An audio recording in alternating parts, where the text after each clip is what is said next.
রাজধানীর মিটফোর্ড বা sir Salimullah medical college হাসপাতালের সামনে ভাঙাড়ি পণ্যের ব্যবসায়ী লালচাঁদ ওরফে সোহাগকে নৃশংসভাবে হত্যার ঘটনা তদন্তে উচ্চ ক্ষমতাসম্পন্ন বিচারিক কমিশন গঠনের নির্দেশনা চেয়ে রিট করেছেন সুপ্রিম কোর্টের এক আইনজীবী। একই সঙ্গে হত্যাকাণ্ডে সরাসরি জড়িত প্রকৃত অপরাধীদের গ্রেফতার করতে নির্দেশনা চাওয়া হয়েছে রিটে। সুপ্রিম কোর্টের আইনজীবী ইউনুস আলী আখন্দ আজ রোববার হাইকোর্টের সংশ্লিষ্ট শাখায় রিটটি করেন।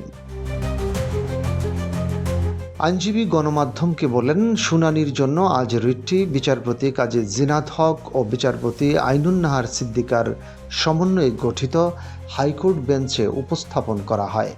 শুনানির জন্য আগামীকাল সোমবার রিটটি আদালতের কার্যতালিকায় আসবে। গত বুধবার পুরান ঢাকার মিটফোর্ড হাসপাতালের সামনে নৃশংসভাবে হত্যা করা হয় লালচাঁদকে। হত্যার আগে ডেকে নিয়ে তাকে পিটিয়ে ইট পাথরের টুকরো দিয়ে আঘাত করে মাথা ও শরীরের বিভিন্ন অংশ থেতলে দেওয়া হয়। এক পর্যায়ে তাকে বিবস্ত্র করা হয়। তার শরীরের উপর উঠে লাফায় কেউ কেউ।